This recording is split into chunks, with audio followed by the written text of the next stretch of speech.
Bonjour et bienvenue dans ce premier module où nous allons voir les bases de HTML pour créer une page web. Je vous propose de commencer en créant un espace de travail, c'est-à-dire un répertoire qui va contenir l'ensemble de notre programme pour réaliser nos sites internet. Donc je vais de mon côté créer un répertoire dans le dossier que vous voyez à l'écran, mais vous pouvez le placer vous à l'endroit où vous le souhaitez. Ça peut être sur le bureau, dans le répertoire C ou n'importe où. Donc je vais créer un dossier ici que je vais appeler mon site.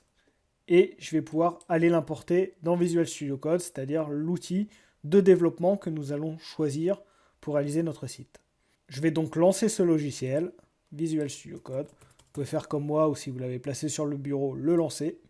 Une fois que vous l'avez lancé, vous pourrez intégrer le répertoire que vous avez créé dans Visual Studio Code et pour ce faire, vous pouvez tout simplement le glisser à l'intérieur de Visual Studio Code. Le dossier va apparaître. Vous pouvez ensuite sélectionner le dossier et cliquez sur le bouton pour créer un fichier en faisant New File. Vous l'avez peut-être en français, moi je l'ai en anglais. Et vous allez créer un fichier qu'on va appeler cv.html. Je reviendrai plus en détail sur le .html plus tard, mais pour le moment, je vais vous montrer comment lancer ce fichier-là. On va déjà inscrire un texte à l'intérieur, on va écrire coucou. Vous pouvez remarquer que si vous avez un cercle à cet endroit-là, ça veut dire que le fichier n'a pas été sauvegardé. Donc vous pouvez faire un CTRL S pour sauvegarder le fichier.